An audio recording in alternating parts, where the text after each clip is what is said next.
नमस्कार, मैं रवीश कुमार। मुद्दा तो दोनों है, रोहित वेमुला और जेएनयू में लगे नारों का। बीजेपी के नेता विपक्ष बार बार जेएनयू में लगे नारों पर विरोधी दल को ले आ रहे थे, लेकिन रोहित वेमुला के मसले पर ज्यादातर केंद्रीय मानव संसाधन मंत्री स्मृति ईरानी ने ही उसमें एक तरह से बोला है। राज्यसभा में वित्त मंत्री जेटली और गुलाम नबी आजाद और तीसरे सीताराम येचुरी ने आज भाषण हुआ और विपक्ष ने भी कम से कम इस बार लोकसभा की तुलना में ज्यादा सीधे सवाल किए और सरकार को भी जवाब देने का मौका मिला। वित्त मंत्री जेटली ने लोकसभा में तृणमूल के सौगतो रॉय की तुलना की तरह ही बारीकियों का इस्तेमाल करते हुए जेएनयू में बर्बादी के नारों को लेकर कांग्रेस और विपक्ष को घेरते रहे। खासकर कांग्रेस की सीमा को टेस्ट करते रहे कि क्या वो अति वामपंथ, अल्ट्रा कम्युनिस्ट या माओइज्म के समर्थन के हद तक भी जा सकती है। सीपीएम नेता सीताराम येचुरी ने कहा कि अति वामपंथ से सबसे अधिक उनकी पार्टी ने संघर्ष किया है, उतना किसी ने नहीं किया है। कांग्रेस की तरफ से गुलाम नबी आजाद सवालों को लेकर मुखर रहे। वेमुला मामले से लेकर वकीलों की हिंसा, उनके खिलाफ कार्रवाई में देरी को लेकर सवाल किया और ज्योतिरादित्य सिंधिया के कमजोर भाषण की भरपाई की। जेटली ने राज्यसभा में भारत की बर्बादी के नारों को अपने तर्कों के केंद्र में रखा। कहा कि इन बयानों की निंदा या इससे दूरी बना लेने से विपक्ष बच नहीं सकता। उन्होंने पीडीपी को लेकर साफ किया कि कश्मीर की मुख्य धारा की पार्टी से समझौता करना किसी भी राष्ट्रीय दल की मजबूरी है और ये राष्ट्र हित में है, इसे लेकर शर्मिंदा होने की जरूरत नहीं।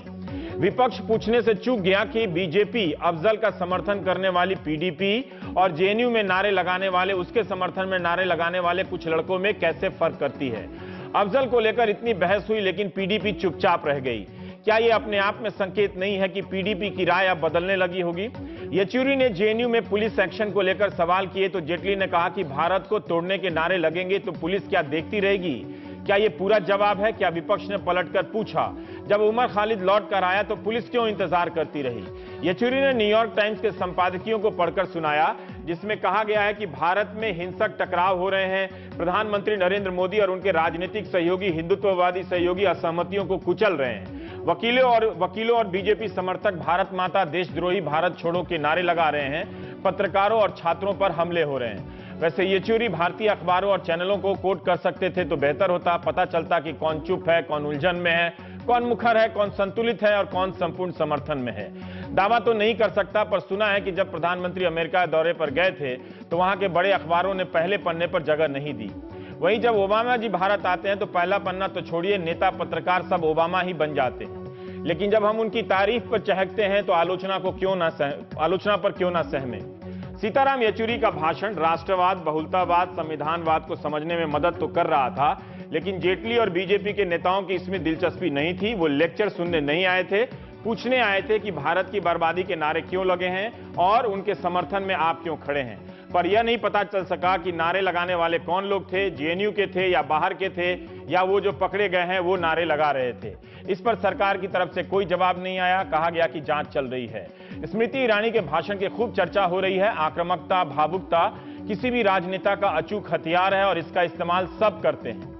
पर क्या स्मृति अपनी ललकार और हुंकार में केंद्रीय मंत्री होने की गरिमा से आगे निकल गईं, या उन्होंने भाषण कला का एक नया मकाम कायम किया है? क्या उनके भाव में सत्ता का गरूर भी झलका कि उनकी हर बात ही सत्य है, तथ्य है? गुस्सा और क्रोध में फर्क होता है। रोहित को चाइल्ड कहती रही, जबकि वो 28 साल का नौजवान था। फिर भी जिस चाइल्ड की मौत पर वो गरज रही थी, ठीक उसी समय के आसपास उस चाइल्ड रोहित की याद में कैंडल मार्च निकालने वाले कुछ समर्थकों और उसकी मां को, रोहित की मां को दिल्ली पुलिस ने थाने में बिठा लिया था।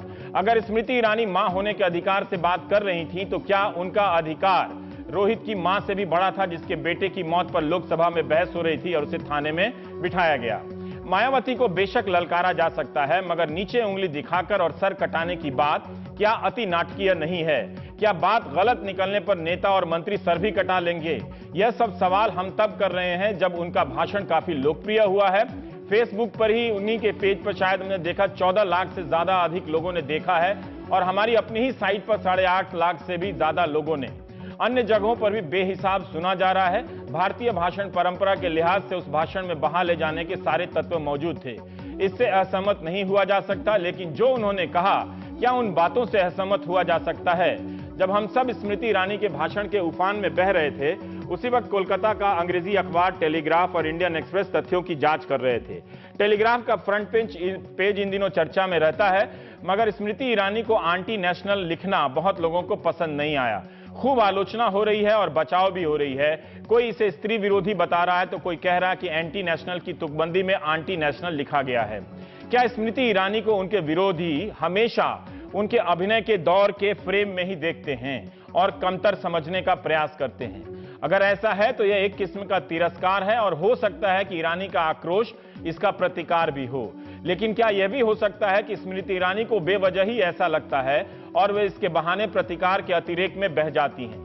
लोकसभा में स्मृति ईरानी ने तेलंगाना पुलिस का बयान पढ़ा कि जब वो यूनिवर्सिटी गई तो कमरा खुला पाया, पार्थिव शरीर उतारकर बिस्तर पर रखा हुआ था, हाथ से लिखा हुआ सुसाइड नोट पढ़ा था जिसमें किसी पर आरोप नहीं था। फिर केसीआर की पार्टी के सांसद से बहस होती है और वे आगे कहती हैं कि किसी ने बच्चे के करीब डॉक्टर को नहीं जाने दिया। पुलिस ने रिपोर्ट किया है कि बच्चे को पुनर्जीवित रिवाइव करने का एक भी प्रयास नहीं हुआ, उसे डॉक्टर तक ले जाने का एक भी प्रयास नहीं हुआ। 6:30 बजे सुबह तक पुलिस को वहां पहुंचने नहीं दिया गया। यह उनका बयान है जो रिकॉर्ड में है। उसके शव को राजनीतिक हथियार के रूप में इस्तेमाल किया गया। यह सब तेलंगाना पुलिस कह रही है, वे नहीं कह रही हैं। प्रधानमंत्री ने स्मृति के भाषण को ट्वीट किया है और लिखा है सत्यमेव जयते। पर जब हमारी सहयोगी उमा सुधीर ने उस डॉक्टर से बात की तो एक और सत्य सामने आ गया। लेकिन इस भाषण के बाद रोहित वेमुला के दोस्त जिलारुल्लाह निशा ने एक वीडियो भी दिया। इस वीडियो में आप देख सकते हैं कि घटनास्थल पर पुलिस के साथ साथ डॉक्टर भी मौजूद हैं और ये 17 जनवरी के शाम का वीडियो है। दावा किया जा रहा है कि पता चलते ही पुलिस और डॉक्टर को बुलाया गया और कमरे में रोहित के शव को दोनों की मौजूदगी में पंखे से उतारकर बिस्तर पर रखा गया। हमारी सहयोगी उमा सुधीर ने बताया कि यह सही है कि वेमुला के शव को सुबह 6:30 बजे कमरे से हटाया गया। तेलंगाना पुलिस भी अपनी रिपोर्ट में यह बात कहती है कि पुलिस कमरे में तो चली गई थी, मगर शव को अगली सुबह तक हटाने नहीं दिया गया। लेकिन स्मृति ईरानी ने कहा कि किसी भी डॉक्टर को उसे देखने की अनुमति नहीं दी गई, किसी ने बच्चे को रिवाइव या बचाने का प्रयास नहीं किया। जबकि उमा सुधीर से डॉक्टर राजश्री ने कहा कि हैदराबाद सेंट्रल यूनिवर्सिटी की चीफ मेडिकल अफसर वही हैं, उन्हें जैसे ही बुलाया गया वे 4 मिनट के भीतर पहुंच गईं। उनके सामने शव को उतारा गया और जब चेक किया गया तो कोई धड़कन नहीं बची थी। उन्होंने ही 17 जनवरी 7:30 बजे शाम को रोहित वेमुला को मृत घोषित किया। उसे बचाया नहीं जा सकता था। अब उनका बयान थोड़ा सा सुन लीजिए। 17 जनवरी को मुझे 7:30 अराउंड मुझे कॉल आया ऐसा कि स्टूडेंट कोई अटेम्प्ट किया है सुसाइड की। देन मैं वहाँ पे पहुँची, 3-4 मिनट में वहाँ पहुँच गई। मैंने जाते स्टूडेंट्स आए थे, ग्रुप ऑफ स्टूडेंट आए थे, मुझे लेके गए थे। रोहित जहाँ पे अटेम्प्ट किया है सुसाइड वो रूम में लेके गए थे।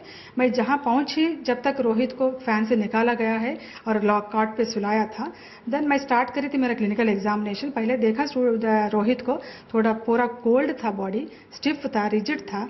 देन मैं पल्स देखना शुरू करी, बीपी देखा, ब्रेथ साउंड सुना, कुछ भी नहीं रिकॉर्डेबल था। देन पीपल था, पीपल टोटली डायलेटेड फिक्स्ड था, टंग बाहर आया हुआ था माउथ से, that's protruded out tongue. Then मैं वो पूरा करने के लिए मुझे 10-15 मिनट लगा था। देन मैं बाद में बताया कि वहाँ पे सिक्योरिटी ऑफिसर था, उसको बताया कि पेशेंट डेड है, ये हो के भी टाइम लगा है तो तुम्हारा इंक्वायरी तुम स्टार्ट कर सकते हैं। तो पुलिस को भी आपने यही वर्जन बताया होगा कि आपने एग्जामिन किया है और डिक्लेयर डेड भी आप ही ने किया है अपने मेडिकल एग्जामिनेशन के बाद? मैं मौजूद थी जब तक पुलिस वहाँ पे आए, 15 मिनट लगा उसको। मैं आने के बाद में मैं पुलिस आके पूछा क्या है मैडम, कंडीशन क्या है? तो डेथ है, डेड हो गया। बाद में वो जब पंचनामा करते गए और उन लोगों को कुछ डाउट्स आया तो कितना टाइम हो गया होगा पेशेंट डेथ होके मौत के बाद। तो मैं बताया कि ये कंडीशन आने के लिए राइगर मोर्टिस बताते हैं, वो केमिकल चेंजेस होता है बॉडी में, वो 2 घंटे के बाद ही होता है। डेथ होने के बाद 2 घंटे तक बॉडी नॉर्मली दिखता है, 2 घंटे के बाद ये स्टिफ होना, रिजिड होना शुरू होता है। जब तक हम देखा है पूरी फॉर्म होके था तो मे भी 2 घंटे से ज़्यादा ही लगा है, बट मिनिमम टाइम 2 घंटे में बता सकती हूँ। पुलिस पूछा है मुझे, मैं पुलिस को बताया हूँ इसे। डॉक्टर राजश्री ने उमा सुधीर से कहा कि उन्होंने पुलिस को बयान दिया, जैसा आपने सुना भी, और वीसी को भी यही बताया, पर पता नहीं पुलिस की रिपोर्ट में यह सब क्यों नहीं है। तेलंगाना पुलिस अब नहीं बोल रही है। पुलिस का बयान जरूरी है क्योंकि उसी के आधार पर केंद्रीय मंत्री ने सदन में ये बात कही और इसका काफी भावुकतापूर्ण जिक्र किया कि किसी डॉक्टर को उस बच्चे तक नहीं पहुंचने दिया गया, उसे बचाने का प्रयास नहीं किया गया, जबकि ऐसे मामले में कभी कभार बीपी लो होता है और बचा भी लिया जाता है।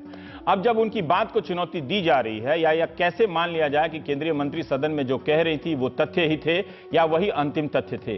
केंद्रीय मंत्री ने राज्यसभा में भी जवाब दिया, मगर लोकसभा की तरह आक्रामक नहीं थी, बाद में हो गई। लोकसभा में कहा कि राजनीतिक नहीं होनी चाहिए राजनीति। राज्यसभा में रोहित के उस फेसबुक पोस्ट को पढ़ने लगी जिसमें उसने मार्क्सवाद की आलोचना की थी। रोहित ने राष्ट्रवाद की भी आलोचना की और दूसरे दलों की भी, और यहां तक कि बीएसपी की भी उसे नहीं पढ़ा। क्या इसके सहारे उसकी मौत की परिस्थितियां बनाने में प्रशासनिक चूक की कोई भूमिका है या नहीं? क्या इस पर उन्होंने कुछ कहा? हो सकता है कि जांच चल रही है, ये सारी बातें उसी से सामने आए। राज्यसभा में स्मृति ईरानी जब जवाब दे रही थी तब काफी नोकझोंक हुआ। सांसदों को, विरोधी दल के सांसदों को ऐतराज हुआ कि ये बोलने का तरीका ठीक नहीं है, वो शायद डांट रही हैं, और जो तथ्य महिषासुर को लेकर बोल रही हैं उससे और ज्यादा आक्रामकता फैल सकती है। एक छोटी सी जगह में बात कही गई है, उससे ज्यादा वो फैला रही हैं। इसके बाद वो सदन स्थगित हो गया गुरुवार सुबह तक के लिए। हम प्राइम टाइम में बात करेंगे। हमारे साथ संबित पात्रा हैं, प्रवक्ता बीजेपी के, गौरव गोगोई हैं, सांसद हैं कांग्रेस के, और एक कलाकार हैं मोहम्मद ज़ीशान अयूब साहब हैं, वो अभिनेता है। तो पहले दौर में हम चूंकि अयूब साहब हैं, उनके भाषण के भाव पक्ष पर हम बात कर लेंगे, फिर हम रोहित वेमुला से जुड़े पहलू पर तो गौरव गोगोई और संबित पात्रा से बात करेंगे। ज़ीशान साहब, हम आपसे जानना चाहते हैं कि कई लोग को लगा कि उस आक्रामकता में एक भावुकता का मिश्रण है, एक दम्भ है, एक गुरूर भी है। आपको क्या लगा कि वो फैक्ट्स ज्यादा था या थिएट्रिकल ज्यादा थी, जहां रीजन या तर्क का स्कोप कम हो और उनके भाषण का प्रभाव ज्यादा हो उससे आगे जाकर?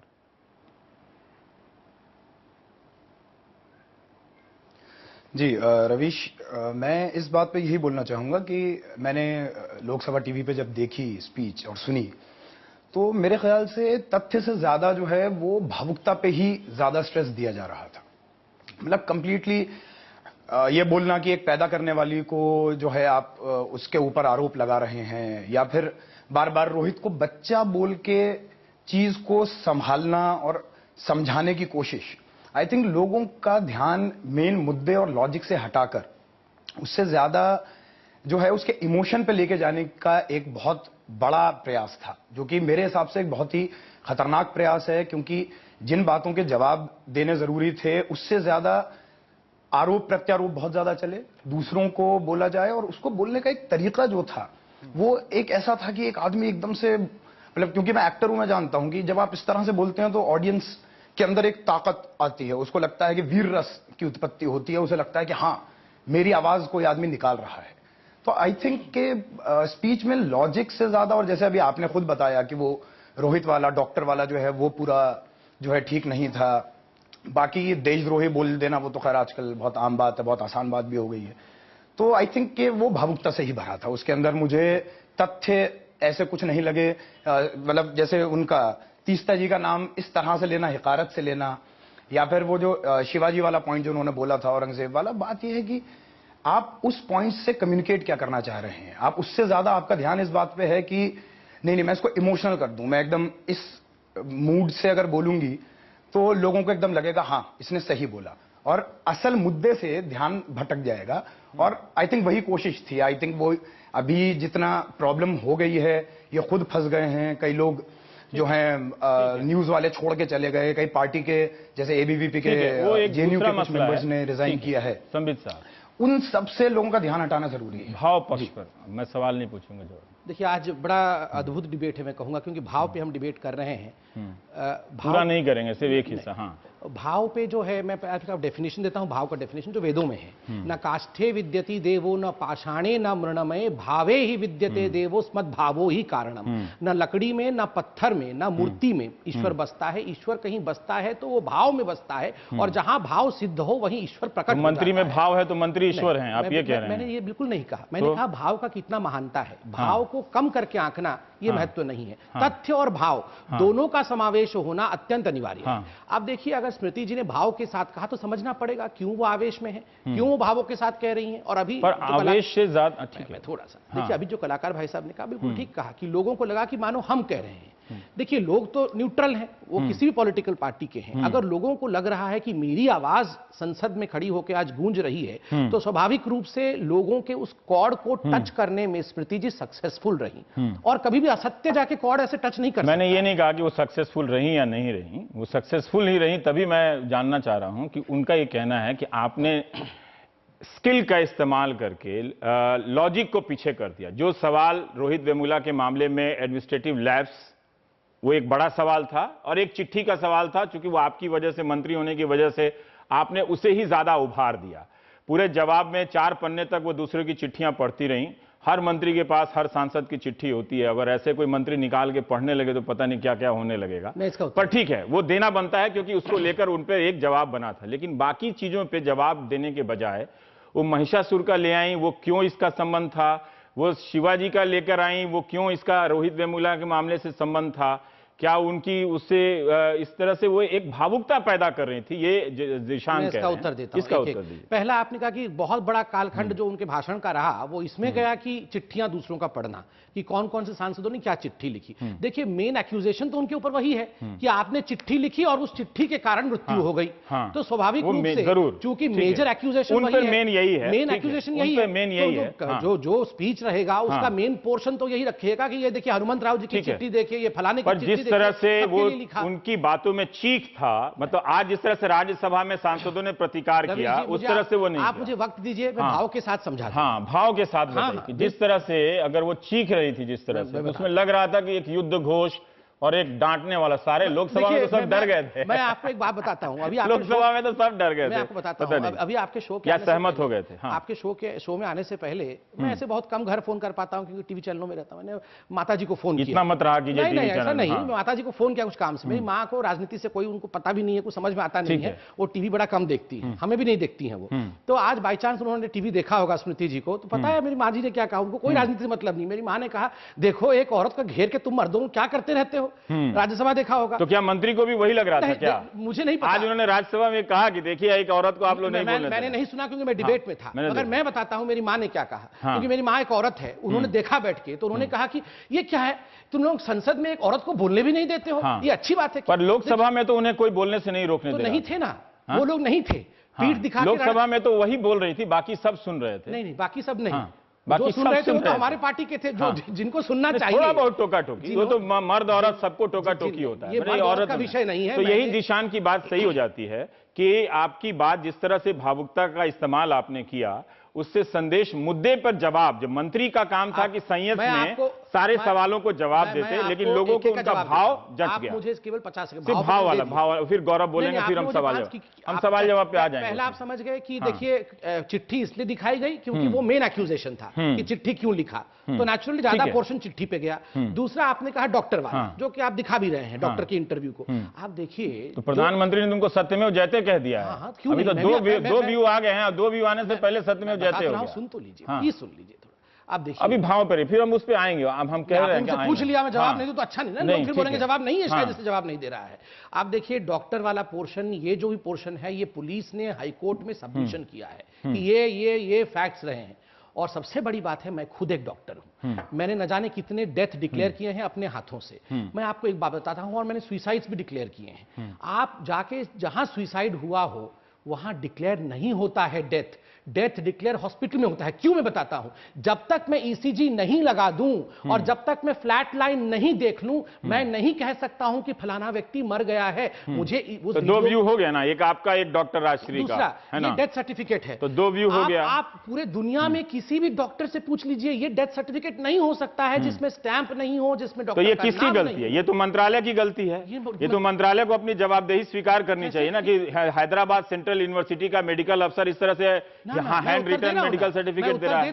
तो क्या स्मृति ईरानी ने सदन में ये बताया? मैं उत्तर दे रहा हूं, ये छोड़ दें सवाल मैं को। उत्तर दे रहा हूं। देखिए स्मृति जी ने कल उत्तर दिया। स्मृति जी ने कहा कि डॉक्टर को पहुंचने नहीं दिया गया, जो वास्तव, क्यों बॉडी जो कि गलत बात है ना, डॉक्टर वहां था, डॉक्टर खुद कह रही है कि वह वहां पहुंची है उसी वक्त। देखिए मैं पहुंच जाऊं कहीं पे तो कोई मतलब नहीं है ना, जब तक मेरे पास आला नहीं है, जब तक मेरे पास ये आप देखिए, ये आप कंस्ट्रक्ट कर रहे हैं, ये आप जोड़ रहे हैं। नहीं संदीप भाई, ये जोड़ रहे हैं आप कि डॉक्टर पहुंची, आप कह रहे हैं कि उसके पास आला है कि नहीं है। रोड एक्सीडेंट हो जाए, नहीं, मैं ये वहां गलत खड़ा बात। हूं और उसका रिवाइव भी ये नहीं गलत करूं, बात है। कि ये गलत अब नहीं आप है। तथ्य अपने से जितना कहा गया उसी पे रहिए ना। नहीं, रवीश जी, कि आप डॉक्टर बताइए, कौन बॉडी सा पुलिस 630 बंदूक लेके पहुंची कि नहीं पहुंची, अब हम इस पे थोड़ी बहस कल करेंगे। खुद उनके सांसद ने कहा है, तेलंगाना के सांसद ने, अब कि आप बॉडी इस को जवाब निकाल- से स्मृति ईरानी के भाषण को ही कमजोर कर रहे हैं। मैं आपकी मदद कर रहा हूं, मैं आपकी मदद कर रहा हूं। रवीश जी, आप भी मुझे बोलने नहीं दे रहे हैं, जैसे स्मृति जी को बोलने नहीं दे रहे इसी पे उनको इस मेडिकल अफसर को सस्पेंड कर देना चाहिए था कि वो अस्पताल की जगह वहां पर उसको डेथ सर्टिफिकेट कैसे दी। यही तो ये उनकी रिस्पांसिबिलिटी है, अगर ये पता चल गया है तो। और वाइस चांसलर को सबसे पहले सस्पेंड करना चाहिए था कि इस तरह से डेथ सर्टिफिकेट कैसे दिया गया। मैं उत्तर दे दूं? वो भी हैंड रिटन। मैं उत्तर देता हूं, बिना स्टैंप के। उत्तर देता हूं। स्टैंप नहीं है ना इसमें? उत्तर देता हूं। ठीक है। नंबर 1, आप देखिए, डॉक्टर पहुंची, मगर डॉक्टर विदाउट एनी इंस्ट्रूमेंट का कोई लाभ नहीं है। दूसरा, कैसे पता चला कि विदाउट एनी इंस्ट्रूमेंट? वो कहने की चेक करके हमने बताया। तो मैंने कहीं नहीं पढ़ा कि ईसीजी हैज बीन डन, मैं तो पढ़ सकता हूं ना। नहीं, ये आप कैसे कर सकते कि विदाउट एनी इंस्ट्रूमेंट? वो जो बेसिक होगा उसको आप करें। आप दिखा दीजिए। चलिए ठीक है, ये लेकिन यही स्मृति ईरानी को सदन में कहना चाहिए था। ये सब बारीक बात। सुन लीजिए, स्मृति ईरानी जी ने कोट किया जो पुलिस ने हाई कोर्ट में रखा है। चलिए, दूसरी बात, ये बिल्कुल सही कहा स्मृति जी ने कि body was not allowed to remove to the hospital, क्योंकि 6:30 को बॉडी वहां से मूव की है जहां पे सुसाइड हुआ। लेकिन पुलिस और डॉक्टर उसके करीब पहुंच गए थे। नहीं, पहुंचना और बॉडी, मैं एक्सीडेंट साइट पे पहुंच जाऊं, दोनों में एक अलग बात है। मैं एक्सीडेंट साइट पे पहुंच जाऊं। उन्होंने कहा कि डॉक्टर को उसके तक नहीं पहुंचने दिया गया, तो डॉक्टर वहां तक पहुंचा था। दोनों में अंतर है। रवीश जी, आप ये बताइए कि बॉडी मैं पहुंच जाऊं हॉस्पिटल में, इसका मतलब सत्यमेव जयते नहीं हुआ ना। इसका मतलब कैसे हो गया? प्रधानमंत्री ने ट्वीट कर दिया तो सत्यमेव जयते हो गया? नहीं, क्यों है? आप समझ रहे हैं। कमाल है। नंबर आप ही एक सवाल उठा रहे हैं डॉक्टर के बयान पे। आप ही उठा रहे हैं सवाल डॉक्टर के बयान पे। उठाया ना आपने? बिल्कुल, क्यों नहीं। मतलब रोहित, कुल मिला के स्मृति जी का कहना क्या था कि रोहित को बचाया जा सकता था या कोशिश की जा सकती थी, मगर वो कोशिश नहीं हुई, क्योंकि 6:30 तक, सुबह तक 12 घंटे तक आप बॉडी लाने ही नहीं दी। राइट, ठीक है। ये तो आयुक्त साहब, गौरव एक सेकंड और रुक जाइए। संक्षेप में अगर आप बता दें, इससे पहले हम अब दूसरे हिस्से, हालांकि दूसरा हिस्सा हमारा शुरू हो गया संबित भाई से, कि संबित ने एक शुरू में कहा कि भाव इंसान की अपनी एक खूबी है ना? बिल्कुल है, जो लकड़ी और पत्थर में नहीं होता है। और राजनेता भावनात्मक भाषणों का इस्तेमाल करते हैं। वो कई बार हंसा देते हैं और हंसा के भी मूल सवाल को टाल ले जाते हैं। इसी सदन में हमने कई बार अटल बिहारी वाजपेयी को भी इसी को वाक पटुता कहते हैं, वाक कला कहते हैं, लालू यादव को भी इस तरह से बोलते देखा है। और भी कई सांसदों ने, किसी ने गुस्से का इस्तेमाल किया, किसी ने व्यंग का इस्तेमाल किया, किसी ने हास्य का सवाल किया, कोई चुप रहकर टाल गया। तो ये अपनी अपनी अभिव्यक्तियों की शैली है। इसमें आपको स्मृति में ही क्यों खास ये बात नजर आई? देखिए रवीश जी, हम सब सांसद पार्लियामेंट के अंदर जब बात करते हैं तो भाव के साथ ही बातें करते हैं, भावुक होते ही बात करते हैं। लेकिन जब हम संसद के अंदर बात करते हैं तो आदर और सम्मान के साथ भी बात करते हैं। लेकिन जिस प्रकार का जिस प्रकार से वो उंगली दिखा रहे थे, जिस प्रकार से वो वरिष्ठ सांसदों से जिस प्रकार से वो बातें कर रहे थे, जिस प्रकार से उनकी आलोचना कर रहे थे, उनका मजाक उड़ा रहे थे, सीताराम येचुरी जी का मजाक उड़ाया, मायावती जी का मजाक उड़ाया, राहुल जी का मजाक उड़ाया, यहां पे ये जो उन्होंने ये बात दिखाई, ये जो उनकी जो गरिमा है, वो एक आम सांसद नहीं है, वो किसी सिर्फ एक दल की एक आम राजनीतिक कार्यकर्ता नहीं है, वो इस देश के मंत्री है, शिक्षा मंत्री है।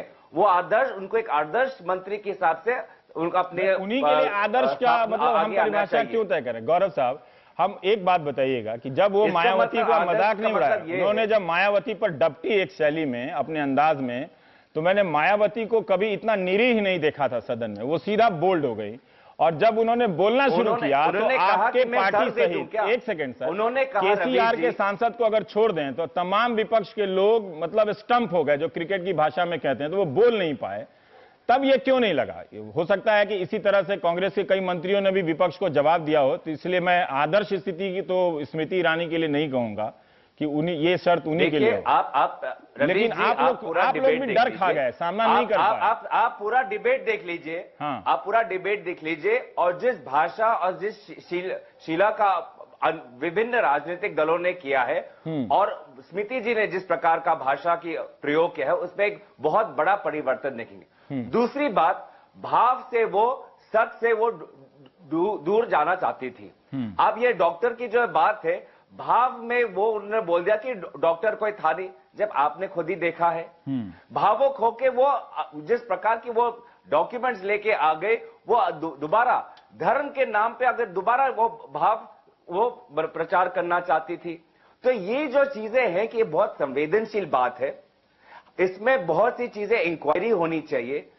इंक्वायरी खत्म नहीं हुई, लेकिन होना चाहिए था। मैं पर गौरव मैं ये जानना चाहता हूं कि ठीक है, इसलिए मैं बोल रहा हूं स्मृति ईरानी की भाषण की कमियों का भाव को लेके वो मंत्री जी ये बोलना चाहती है कि वो ही पेट्रियट है, बाकी हम पेट्रियट नहीं, वो ठीक है। कांग्रेस गौरव आप ये मेरा सवाल नहीं सुन रहे। ये खाली मुझे एक बात का जवाब दीजिए, बाकी सब झूठे हैं। एक सेकंड सर जी, उनके भाषण की कमियों का सवाल मैंने संबित से पूछ लिया है और वो पर्याप्त जवाब दिए, दर्शक संतुष्ट होते रहेंगे या नहीं होंगे। पर आप लोग बताइए, मैं कह रहा हूं कि मुझे ऐसा लगा जैसे मुझे उनके भाषण में एक तरह से लगा कि वो युद्ध का ऐलान कर रही हैं, और जब वो नाम लेते वक्त जो चीख रही थी तो एक उसमें एक अलग, जो जब आप पावर से चीखते हैं तो उसका बोध अलग हो जाता है। तो खैर इसकी व्याख्या अलग अलग लोग कर सकते हैं, किसी को बहुत अच्छा भी लग सकता है, लाखों लोगों को लगा भी है। पर मुझे लगा कि आप लोग दहशत खा गए, आप डर गए, आपको लगा कि इस रौद्र रूप में, इस रौद्र रूप का हम सामना कैसे करें। एक्सेप्ट कीजिए, कल ज्यादातर लोगों की यही प्रतिक्रिया थी कि कांग्रेस उखड़ गई अपने विकेट के साथ। छात्र पूरे देश के छात्र हैं, जो जिन पत्रकारों पे वो पीटा गया है वो पत्रकार हमारे साथ है। नहीं, कोर्ट में जो लॉयर है, जो इस प्रकार के मारा-मारी गुंडागर्दी के विरोध है, वो हमारे साथ है। आप सवाल मेरा नहीं डरते नहीं है, हमारे साथ पूरा देश है। आप मेरा सवाल नहीं समझे। आज बीजेपी और आरएसएस के लिए आप पूरा मेरा सवाल नहीं समझे। वो राष्ट्रवाद नहीं है, वही है। मेरा सवाल ये था कि ठीक है, जो कमियां हैं उनके भाषण में वो संबित से मैंने पूछा, लेकिन जब वो बोल रही थी तो मुझे ही नहीं लाखों लोगों को लगा, बहुत लोगों को लगा कि कांग्रेस डर गई उनके रौद्र रूप को देख के।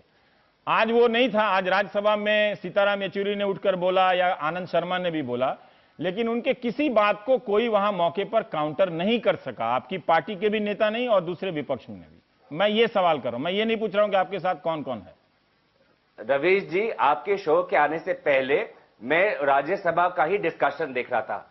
आपने नहीं देखा, पर मैंने देखा कि आनंद शर्मा जी खड़े होके बोले। मैंने देखा कि विभिन्न वामपंथी दल के लोग खड़े होके बोले।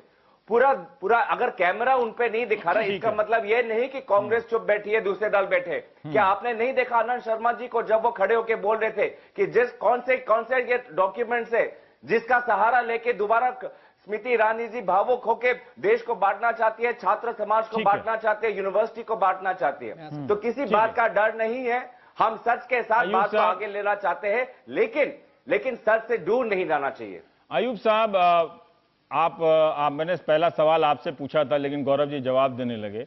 जो संबित ने कहा था कि शुरू में कि लकड़ी में पत्थर में भाव नहीं होता है, नेता ही भाव, इंसान में भाव होता है। मैं आपसे ये कह रहा था कि बहुत सारे नेता सदन में हास्य का इस्तेमाल करते हैं, व्यंग का इस्तेमाल करते हैं, चुप्पी का इस्तेमाल करते हैं, और गुस्साते भी हैं, चीखते भी हैं, चिल्लाते भी हैं, धमकी भी देते हैं, और इन सब के बहाने मूल बातों से हट जाते हैं। ठीक यही चीज का इस्तेमाल विपक्ष के नेताओं ने भी किया होगा, मूल जहां उनकी कमजोर कड़ी है उसको दबा के दूसरी अपने पॉजिटिव पॉइंट को उभारने के लिए। तो हम जब आलोचना कर रहे हैं तो सिर्फ स्मृति ईरानी के ही इस भावनात्मक प्रदर्शन की आलोचना क्यों कर रहे हैं? आपका फेसबुक स्टेटस देखा मैंने। जी जी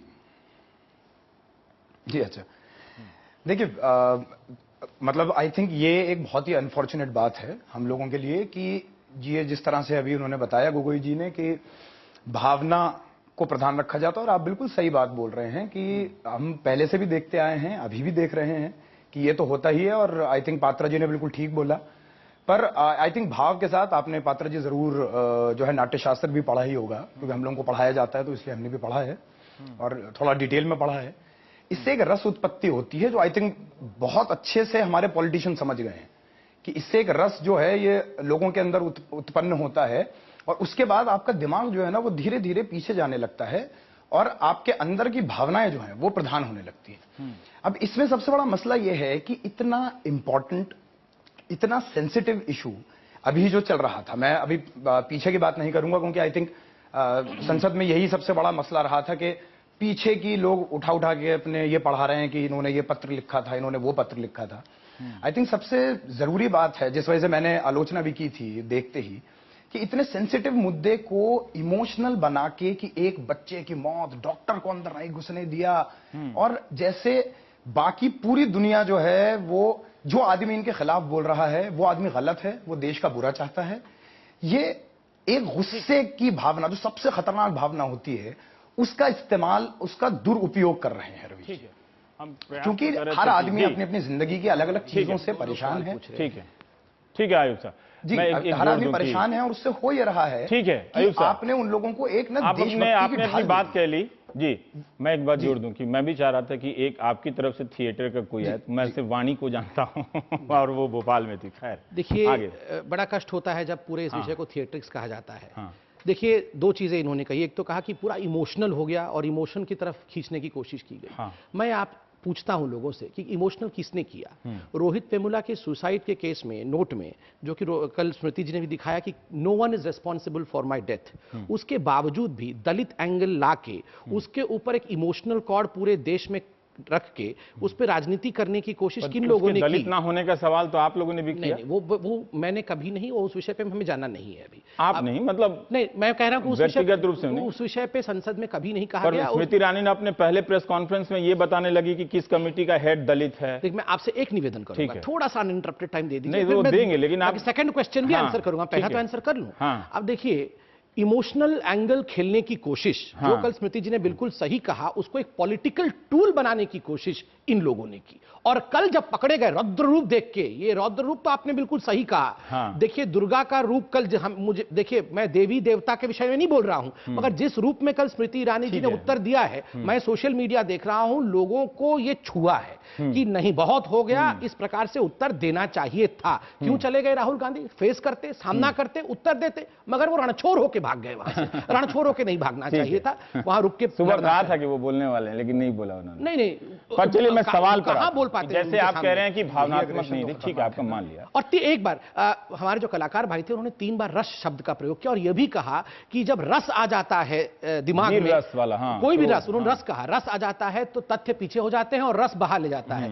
देखिए, बहुत ये अलग डिबेट आपका होता है, मैं रस का भी डेफिनेशन दे दूं वेदों के हिसाब से। नहीं, जरूरी है, आपका दर्शक अलग होता है। आप लोग संस्कृत बहुत रटे रहते हैं बिना मतलब का। रसो वही सह, ईश्वर, वेद कहती है ईश्वर का डेफिनेशन क्या है? रसो वही सह, जो रस है वही ईश्वर है। बिना रस के तो जीवन ही नहीं हो सकता है।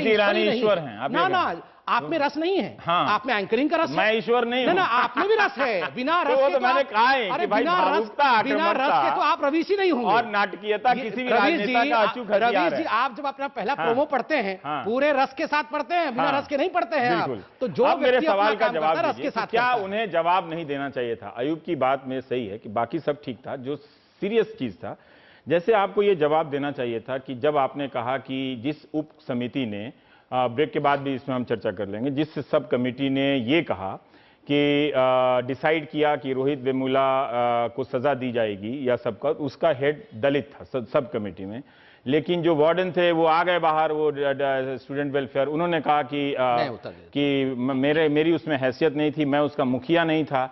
तो ये सब जो बातें अंतर आई थी, क्या इन सब सवालों का जवाब नहीं देना था उनको? मैं उत्तर देता हूं, जैसे कि जिनका जवाब नहीं दिया आप अभी पूछ लीजिए, सबका जवाब दिया है। इसी का जवाब ये पूछा, अब कल नहीं दिया उन्होंने। मैं बताता हूं, कल इसमें बताया दो चीजें। उन्होंने बताया कि देखिए, जो प्रोक्टरल बॉडी पूरे विषय को इन्वेस्टिगेट कर रही थी, वो यूपीए की सरकार की बनाई हुई प्रोक्टरल बॉडी थी, वो हमारे सरकार की बनाई हुई प्रोक्टरल बॉडी नहीं थी। आप लोग उस पर सवाल उठा रहे थे, तो आप ही द्वारा बनाया था। दूसरा, उन्होंने कहा कि उसमें दलित नहीं था, मगर चूंकि ये एक सेंसिटिव इशू था, इसलिए दलित जो एक वार्डन थे, पहले उन्होंने कहा था कि दलित था। नहीं, दलित वार्डन लाया गया, बोले ना उन्होंने, कल उन्होंने बोला कि दलित वार्डन को उसमें रखा गया। पर उस दलित वार्डन ने ये कहा था कि मैं तो डीन ऑफ वेलफेयर जो थे, जब सब कमेटी, उन्होंने कहा कि मैं हेड नहीं था, मगर मैं उस कमेटी का मेंबर। पहले उन्होंने हेड कहा। नहीं, देखिए, वो हेड हो प्रेस कॉन्फ्रेंस में कहा था उन्होंने। देखिए, प्रेस कॉन्फ्रेंस में कहा होगा तो ये सारी बातों को जवाब देती ना, या ये कहती कि जो जांच चल रही है, बाकी चीजों का जांच से पता चलेगा। और जहां तक मेरे चिट्ठी लिखने के सवाल है, वो इसका मैं जवाब देता हूं। पार्लियामेंट के फ्लोर पे जो सवाल पूछा जाता है, वो नोटेड होकर मंत्री महोदय ये बात भी हो उत्तर सकता देती है। है। ठीक है, तो जो प्रश्न पूछा गया, उनको उन्होंने नोट किया था और उसका जवाब दिया था तथ्यात्मक रूप से।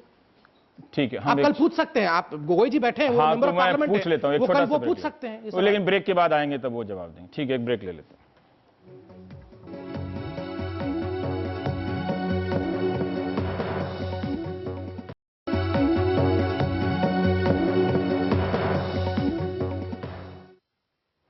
हमने स्मृति ईरानी का फेसबुक पेज देखा जहां पे उन्होंने अपने भाषण का वीडियो शेयर किया है। तो भाषण को देखने वालों की संख्या 22 लाख हो गई, 22 लाख से भी ज्यादा, यानी हर घंटे लगभग 1 लाख लोग, जब से हमने देखा है, जब 14 लाख था तब से वो हर घंटे 1 लाख की संख्या बढ़ती जा रही है और करीब 95,000 के करीब शेयर हुआ है। तो लोग देख रहे हैं, वो भाषण हिट हुआ है। गौरव, एक बात है कि जिस तरह के सवाल मैं संबित से पूछ रहा था हैदराबाद यूनिवर्सिटी और रोहित वेमुला को लेकर, संबित ने एक बात कही कि ऐसे सवाल, पॉइंटेड सवाल सदन में मंत्री से नहीं पूछे गए। मंत्री से जो पूछे गए, मंत्री ने उसका जवाब दिया। तो इसका मतलब कई लोगों को लगा है कि कांग्रेस पार्टी के प्रवक्ताओं ने होमवर्क नहीं किया और पॉइंटेड और शार्प सवाल मंत्री से नहीं किए। जो थोड़े बहुत आज राज्यसभा में दिख रहा था, तो राजनाथ सिंह ने कई मुद्दों पर उठकर उन्हें खड़ा होकर बोलने का मौका भी मिला। कल राजनाथ सिंह को भी समझ में नहीं आ रहा था कि किस बात पर क्या जवाब दे, सब जनरल बातें बोलकर गए हैं। गौरव, देखिए, कांग्रेस पार्टी 2-3 सवाल पहले से ही पूछ रही थी।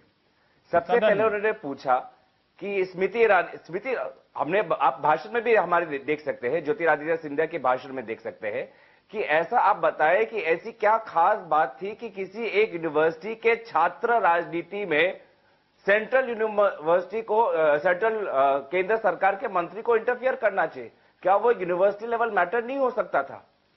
दूसरी बात यह थी कि ऐसा क्या, उसमें क्या विशेष था कि 5 बार आप इतना फॉलो अप कर रहे हैं? मैंने भी चिट्ठियां लिखी हैं हमारे केंद्रीय मंत्री को, हमें तो कोई उत्तर नहीं आया है। तो ये हम जब, और उसके बाद जब उन्होंने अपना उत्तर दिया लोकसभा के अंदर, जब उन्होंने उत्तर दिया, तो हम जिस प्रकार की उन्होंने भाषा का उसने इस्तेमाल किया, उसमें ना सिर्फ Congress party, NCP party, TMC party, बहुत से अन्य राजनीतिक दलों ने ये कहा कि जिस प्रकार की ये भाषा और जिस प्रकार की वो व्यक्त कर रहे हैं, वो एकदम संसद की गरिमा के खिलाफ है। यहां तक हम स्वीकार करते हैं कि ज्योतिरादित्य सिंधिया ने उनके चिट्ठी लिखने या कई बार चिट्ठी लिखने की बात उठाई थी, लेकिन मामला सिर्फ यहीं तक जिम्मेदारी नहीं है। क्या ये घटना की सारी जवाबदेही यहीं आकर तो खत्म नहीं हो जाती? जो विश्वविद्यालय के प्रशासन में जो उस घटना से संबंधित सवाल थे, और भी सवाल जो पूछे जा सकते थे, जैसे मैं पूछ रहा था कि जब सब कमेटी में दलित कोई नहीं था तो आपने प्रेस कॉन्फ्रेंस में दलित कैसे कह दिया, जबकि आप काफी तैयारी के बाद कुछ दिनों के बाद प्रेस कॉन्फ्रेंस करने आई थी, रविवार की घटना हुई थी, है ना? इस तरह के सवाल आपकी तरफ से नहीं पूछे गए और ये कई लोगों को लगा कि कांग्रेस ने इजी वॉकओवर दे दिया। पॉइंटेड सवाल रोहित वेमुला पर नहीं पूछा कांग्रेस ने, जबकि आपके नेता तो 2 बार वहां गए थे, तो आपकी तैयारी बेहतर होनी चाहिए। बिल्कुल गलत है। आप कोई दूसरा सवाल बता दीजिए, आप कोई तीसरा सवाल बता दीजिए जो कांग्रेस ने बीजेपी से पूछा हो। हमने, कांग्रेस ने हैदराबाद के रोहित के ऊपर पूछा, जेएनयू में क्या इंक्वायरी हुई उसके बारे में हमने पूछा। तो ये आज ये हमसे जब जवाब उनको देना है केंद्र सरकार को, उन्होंने क्यों सारे फैक्ट्स निकाल के उन्होंने एक्शन क्यों लिया? बिना सारे फैक्ट्स निकाल के आज उन्होंने, हमने ये भी पूछा सवाल कि पहली बार हमने ये सुना है कि कैबिनेट में एक छात्र दलित है कि नहीं है, कैबिनेट मीटिंग में ये चर्चा हो रही है। तो बीजेपी की खुद की सरकार ये दलित के हो या ना हो, नहीं, ये आप व्याख्या कर रहे हैं, मीटिंग ये आप व्याख्या कर रहे हैं। एनएसए ने रिपोर्ट दिया, ये बात हमने ज्योतिरादित्य सिंधिया की स्पीच में भी कहा है। ठीक है, मैं सुना। ठीक है, तो आप गोगोई साहब, मैं प्लीज बोल लूं। केंद्रीय जो मंत्री है, देखिए गोगोई साहब को मैंने बड़े ध्यान से सुना। एक सेकंड, अब ये संबित जवाब दे रहे हैं, लेकिन वो हो गया। चलिए बोलिए। गोगोई साहब को मैंने बड़े ध्यान से सुना, उन्होंने वही बातें रिपीट की। उनकी बातों में यही था कि हमने सवाल पूछा कि चिट्ठी इतनी क्यों लिखी गई और आपने इंटरफियर क्यों किया। इसका जवाब तो बड़े स्पष्ट तरीके से और तथ्यात्मक ढंग से स्मृति जी ने दिया कि चिट्ठी तो मैं हनुमंतप्पा जी के लिए भी उतनी बार ही लिखी और आज तो ऑफिसर्स के नाम भी गिनवाने तक की नौबत आ गई।